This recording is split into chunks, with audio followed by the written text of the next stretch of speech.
제가 어저께 이제 말 많은 사람한테는 야 백모가 이제 사쿠라가 됐다라는 그런 일이 벌어졌습니다. 누가 저한테 와서 자유한국당이 이제 중앙연수원 기능을, 그 중앙연수원이 옛날 그 왜 이회창 그 라면 박스 사건 때 그 땅 팔아갖고 연수원이 그 하드웨어가 없어지니까 그 다음에 연수원 프로그램 자체가 거의 없다시피 해졌거든요. 그 중앙연수원 기능을 자유한국당이 강화하려고 그러는데 교수, 그러니까 그 강사죠. 이제 그 높여서 교수라고 불러주는 건데 교수 아무튼 강사 부르면 가겠냐 그래서 가겠다. 그랬더니 진짜로 덜컹 그저께 됐다고 와서 황교안 대표한테 임명장을 받으래요. 그래서 이제 거길 갔죠. 가서 이제 한마디 돌아가면서 하는 자리에서 좀 말하자면 그런 얘기를 했습니다. 근데 이제 이게 이제 혹시라도 말이 번져서 다르게 나갈까봐 실제로 어저께 그거 끝나고 한 6분 국회의원들이랑 이제 세미나를 해드렸거든요. 저게 누가 했냐면 저하고 이충근 박사님하고 신인균 대표하고 조성환 교수하고 4명이 세미나를 한 4시간 해드렸는데 그 중에 한 2분이 박 대표 내년에 저기 비례대표 하면 어떻겠냐는 얘기를 해요. 그래서 제가 한마디로 잘라서 말했습니다. 제가 자격 미달이에요. 그러니까 무슨 얘기냐면 제가 집행유예 중이거든요. 근데 3년이라고요. 그러니까 내년 한 6월이나 돼야 돼요. 그러니까 이게 일단 자격 미달이고요. 두 번째는 제가 그전에도 그 제안을 받은 적이 있어요. 간접적으로. 근데 제 성정이 겪어보시면 아시잖아요. 저 같은 싸움닭이 제한을 지키고 있어야지 거의 그 신성한 국회 같은 데 가면 사람이 갑갑해서 죽습니다. 그래서 저는 여기서 우리 동지들과 함께 초당적 유권자 자유시민 조직을 위해서 같이 뛰겠습니다. 다행히 한국당이 어저께 70명이나 서명을 했더라고요. 박근혜 대통령 석방인데 저는 한 3가지 점에서 마음이 들었어요. 첫째 하나는 그 길거리에서 가끔 서명 받는 사람들 보면 사면 청원 서명이에요. 근데 사면이라는 건 죄를 인정하는 거거든요. 그러니까 사면 청원은 하면 안 돼요. 근데 요번에 청원이 보니까 형 집행 정지예요. 그거 하나가 마음에 들었고, 두 번째로 나오는 어구가 이러한 잔혹한 폭력은 나치의 아우슈비츠를 연상케 한다 라는 제대로 된 어구가 나왔어요. 그 둘이 마음에 들었습니다. 물론 저는 요번에 청원 또는 저기 변호사가 형집행정지 신청이가 저로 믿지는 않았어요. 왜 그러냐면 지금 박 대통령이 나오면 여러 가지 정치적으로 저희들한테 굉장히 불리한 일이 발생할 겁니다. 이게 없던 구심점이 생겨버리니까 불리한 일이 발생할 거예요. 그래서 저희들이 박 대통령을 못 풀어줄 겁니다. 제가 박 대통령이 아직 감옥에 가기 전에, 아직 탄핵이 결정되기 전에 그때는 반말로 직함 없이 불렀어요. 혹시 태극기 집회 때 기억하시는 분 기억하시면은 그때로 돌아가서 한번 외쳐주세요. 박근혜! 버텨라! 박근혜! 버텨라! 제가 2017년 1월 태극기 집회 때 그 박 대통령, 당시는 아직 탄핵되기 전이죠. 그 양반한테 버텨라라고 부탁을 하면서 뭐라고 말을 했었냐면 당신이 시간을 잉태한 여인이 돼야 된다. 당신이 우리한테 시간을 벌어줘야 된다. 당신이 순교자가 돼서 당신이 마지막까지 가서 돼서 그래서 우리 정치에 신경 안 쓰고 생활에만 신경 써왔던 양식 있는 시민들이 정치적 교양과 정치적 각성에 도달하는 그 시간을 벌어줄 사람이 바로 당신 하나다. 당신이 시간을 잉태한 여인이 돼야 한다. 그런 연설을 여러 번 했었습니다. 돌이켜보면 그런 식으로 일이 돼간 것 같아요. 하나 가슴 아픈 건 그 양반 성적이 저같이 태평하고 뻔뻔하지 않아서 저는 빵재배요. 저는 감방에 둬두면 세상 없이 편안하고 얼굴이 뿌옇게 피고 그리고 약간의 체중도 불고 잠도 잘 자고 그런 체질인데 그 양반은 빵에 있으면서 여러 가지 고생이 많기 때문에 그게 가슴이 아픕니다. 그 양반이 감히 부탁하자면 빵잡이 체질이 되주시기를 부탁드립니다. 저희 용어로 빵잡이라 그랬어요. 버텨주셔야 돼요. 건강 유지하면서 버텨주셔야 돼요. 이왕 이렇게 된 거. 자, 그런데 재밌는 건 말이죠. 이게 70명이나 한국당이 형 집행 정지 서명을 했는데 아직까지 인격살인과 인민재판에 대해서는 반성을 안 해요.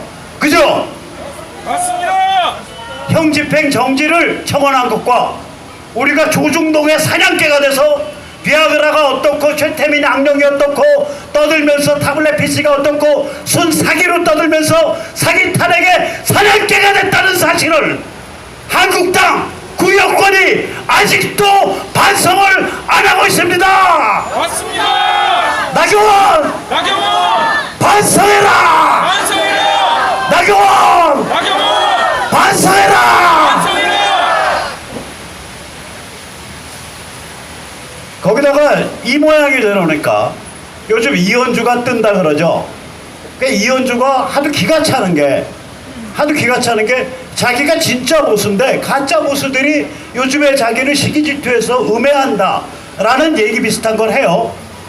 그래서 제가 오늘 구글에서 이현주가 박근혜 대통령이나 혹은 그 이전에 다른 문제들에 대해서 예를 들어 개성공단 철수라든지 또는 한미 FTA라든지 이런 데 대해서 개차반 같은 발언을 하는 걸 봤습니다. 제가 이 자리에서 원래 이현주 비판 안 하려고 그랬는데 하나의 사례로 비판하는 겁니다. 이게 간이 부은 거예요. 자기가 날 때부터 진짜 보수라고 주장해야 될 필요가 뭐가 있냐고요. 나 잘못했다.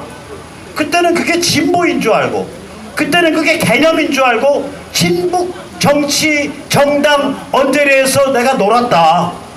그런데 뒤늦게 내가 철이 들었다. 그래서 마음이 바뀌었다. 그 뒤늦게 이제 자유시민 진영으로 왔으니까 우리 열혈 자유시민이 저를 용서하시고 이쁘게 받아주세요. 이렇게 말하면 더 이뻐요 안 이뻐요? 그런데 나는 옛날부터 진짜 보수인데 내가 진짜 보수 같은 소리 하니까 이 시기 질투심에 불탄 가짜 보수가 나를 씹습니다. 아니 이따우 어디서 사기꾼 같은 소리를 하냐고요. 이게 왜 어디서 배운 버르장머리면은 한국당과 같은 이른바 보수 이른바 우파라는 정당이 진정성을 결여했기 때문에 이현주 같은 자가 그냥 내가 마음이 바뀌어서 철이 들어서 여기 왔습니다 하면 될 것을 자기가 마치 이른바 우파 이른바 보수의 원조인 양 하는 그런 개차반 같은 상황까지 벌어진 겁니다.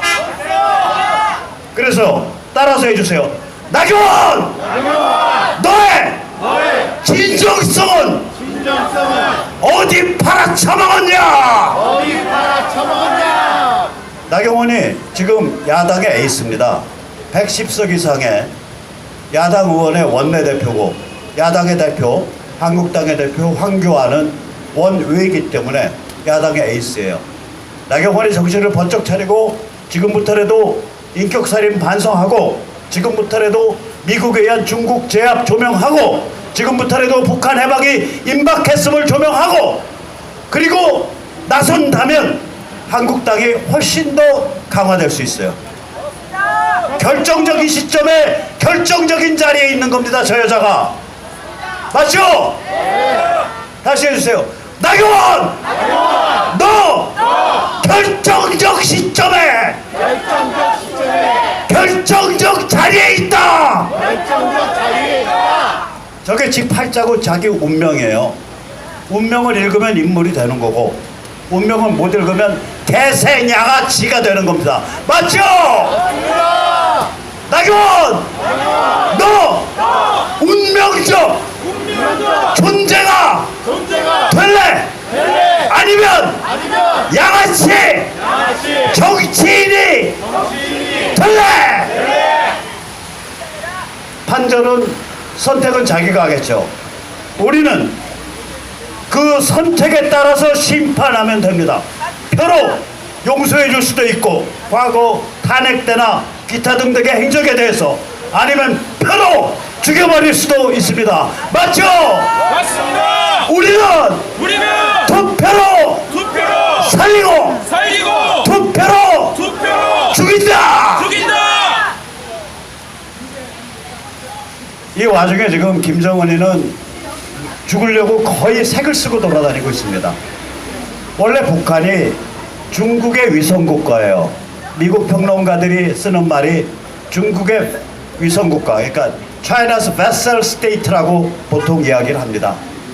그런데 지금 중국이 미국한테 무릎을 꿇어가지고 북한의 뒷배를 못 써주게 되니까 석유만 해도 중국산 석유 수입보다 러시아산 석유 수입이 올해 들어서 9배나 많잖아요. 지난 몇 달 동안.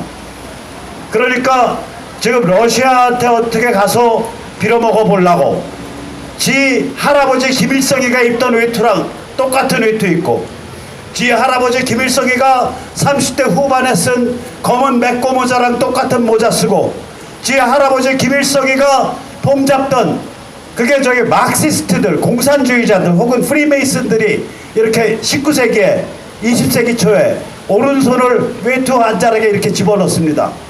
그 폼으로 사진을 찍고 자빠졌어요. 살은 얼마나 찌고 부었는지 눈이 안 보여. 가재미 눈이야. 죽으려고 환장한 거죠. 한마디로 죽으려고 환장한 겁니다.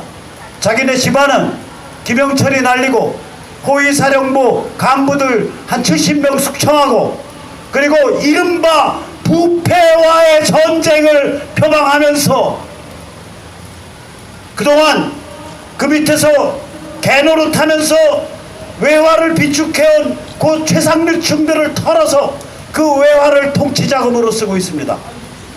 부패라고 숙청하고 총살시킨 다음에 이게 지금 그들의 실상이죠. 이거 절대로 오래갈 수 없는 일입니다. 절대로 오래갈 수 없어요. 이미 거의 다 온 겁니다. 완전히 와 있는 상태. 끝이. 자, 이런 상황인데 오늘 동아일보 기사 한번 보세요. 제가 아주 기가 차서 미국은 강경파 김영철이를 김정은이가 날린 것에 대해서 이제 대화를 할 수 있을지 모른다라고 내심 반기고 있다예요. 지금 미국이 김영철이 하나 날아간 거 반기고 말고 할 근본입니까? 아닙니다. 사람을 끝까지 개돼지로 만드는 거예요. 조중동이 끝까지 대한민국 사람이 개돼지가 되길 원하는 게 조선의 박 회장, 동아의 김 회장, 중앙의 허 회장, 바로 박 대통령을 탄핵할 때 인격살인을 선도했던 개생 양아치 같은 대한민국 제도권 최상위층입니다. 맞죠? 우리가 반드시 심판할 겁니다. 우리가 반드시 심판할 겁니다. 10년에 걸쳐도 심판합니다. 30년에 걸쳐도 심판합니다. 50년에 걸쳐도 심판합니다. 자, 이제 한반도는 과거와 미래가 정면 충돌하는 땅이 됐습니다. 지금 문재인 586 집단 하는 짓 보세요. 공수처, 선거법 개정, 헌재 장악, 사법부 장악, 검찰 장악, 언론 장악, 완전히 유사 전체주의로 치닫고 있습니다. 왜냐? 그렇게 치달아서 이해찬이 말한 대로 20년, 30년, 40년 586 운동권 독재 체제를 유지하겠다는 거 아닙니까? 과거를 유지하겠다는 거 아닙니까? 인류사에선 이 80년대에 끝난 과거를 2019년에 훨씬 넘어서 2040년, 2050년까지 유지하겠다는 거 아닙니까? 맞습니다. 과거를 중구장시켜서 인류와 싸우고 문명과 싸우고 미래와 싸우고 시간과 싸우겠다는 것이 바로 문재인 586 집단 아닙니까? 이게 말이 안 되는 소리죠. 기본적으로 말이 안 되는 소리예요. 왜냐? 원래 한반도를 규정해왔던 지난 50년 동안 규정해왔던 힘은 첫째, 미국이 정신머리가 나갔었어요. 미국이 해체되었었어요. 지난 50년 동안. 어느 정도 해체됐냐? 캘리포니아 가보세요.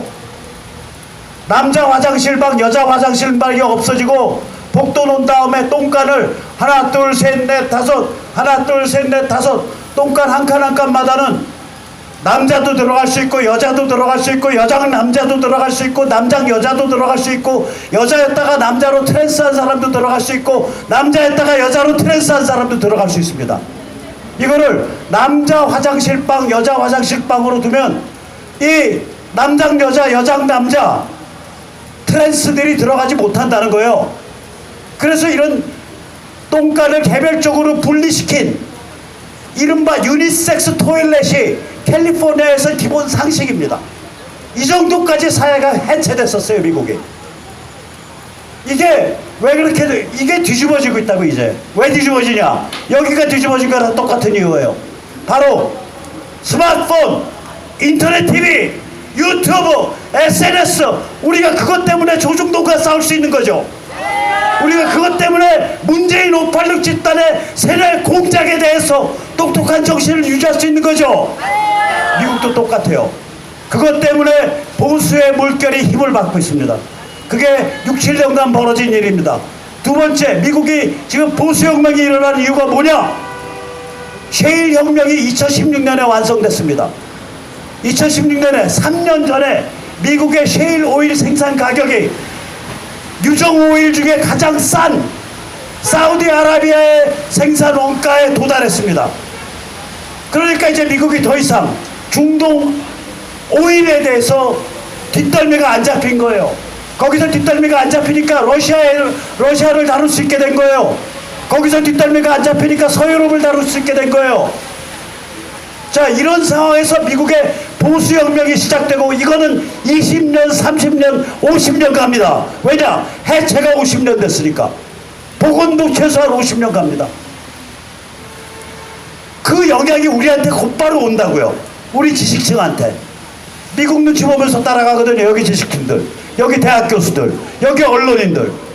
두 번째, 지난 50년 동안 미중 밀월 때문에 한국은 중국에 빌붙어서 살았어요. 50년 아니고 1970년대 후반부터니까 한 40년, 30년 그랬어요. 이게 얼마나 흉악한 일인지 말씀드릴게요. 우리가 6.25가 1950년 12월부터 6.25가 김일성 북한군과 싸운 전쟁입니까? 1950년 12월부터 약 2년 8개월 동안 그 전쟁은 중국과의 전쟁이었습니다. 이미 인민군은 괴멸한 상태예요. 중국과의 전쟁이었어요. 우리 그거 따져보지도 못하고 미중 밀월 때문에 바로 중국을 거의 그냥 우방처럼 끌어안고 살았다고. 우리 정신이 얼마나 망가졌겠어요. 이제 그것이 미국이 주도하는 중국 제압, 중국 자유화의 거대한 프로젝트로 나타나고 있기 때문에 이게 우리한테 영향을 미칩니까? 안 미칩니까? 미칩니다. 세 번째, 지난 50년 동안에 분단과 김일성 영생교의 유지는 상식이었습니다. 만약에 지금 당장 국군을 동원해서 휴전선을 깨고 올라가서 북진해서 멸국 통일하자는 걸 멀쩡한 정치인, 멀쩡한 대통령이 주장한다면 그건 완전히 짓밟히는 거예요. 미국한테도, 국제사회에도. 안 건드려야 되는 거예요. 휴전선은 북한에 온전되고 김일성 영생교 온전되고 분단이 온전되고, 이런 게임이 지난 50년 동안 우리를 지배해왔습니다. 그 게임이 결국에 가서는 친북, 햇볕, 종북으로 완성됐습니다. 그러나 이제 세계 정세가 바뀌었잖아요. 미국이 중국을 자유화시키고 북의 핵 미사일 도발을 견디다 못한 세계 사회가 미국의 주도 아래 북한을 접수, 평정, 해방시켜서 임시 행정기구 단계를 거쳐서 휴전선 북쪽에 자유조선, 자유민주 노스코리아를 만들겠다는 것이 확실한 전략으로 드러나고 있지 않습니까? 자, 전 세계의 지성과 문화가 보수화돼 가고 있고, 미국의 동북아시아 중국에 대한 전략이 중국 제압, 중국 자유화로 가고 있고, 미국의 휴전선 북쪽 지역에 대한 전략이 접수, 해방, 자유조선 건국으로 가고 있는데, 그러면 이 상황에서 그게 미래인데 문재인 정부 586 집단은 그런 일이 벌어지더라도 자기들의 권력을 천년 만년 유지하겠다고 지금 과거를 하루하루 강화시키려고 발악을 하고 있습니다. 세상에 제일 미련한 게 시간과 싸우는 사람입니다. 세상에 제일 미련한 게 인류와 싸우는 사람입니다. 세상에 제일 미련한 게 문명과 싸우는 사람입니다. 문재인 586 집단은 반시간, 반문명, 반인류에 지나지 않습니다. 맞죠? 그래서 따라해주세요. 나경원! 뭐하냐? 더 화끈하게! 싸워라!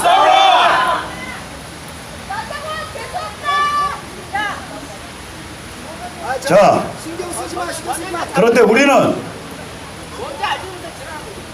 굉장히 암울한 처지지만 국내만 보면 암울해요. 그러나 우리가 믿을 수 있죠. 시간이 우리 편이고 문명이 우리 편이고 인류가 우리 편입니다. 북한 해방의 순간이 다가오고 있습니다. 본점이 망하면 지점은 망하죠. 본점이 망하면 지점은 망하죠. 본점이 평양이고 지점은 서울이죠. 이 게임 이기는 게임입니다. 그래서 우리 뭐 해야 되냐? 아무 준비가 안 돼 있잖아요. 지식층이, 언론이, 정치인이 아무 준비가 안 돼 있잖아요. 그래서 우리가 이렇게 유권자 조직을 이선 샘플 케이스로 동작을과 용산에서 성공시키고 이것이 한 3, 4개월 안에 성공이 되면 이것을 급속하게 최소한 수도권이라도 퍼뜨려가지고 그래서 자유한국당이든 또 다른 야당이든 끌고 나가야 됩니다. 자, 심판! 심판! 심판! 심판! 심판! 심판! 심판! 심판! 심판! 심판! 네, 감사합니다.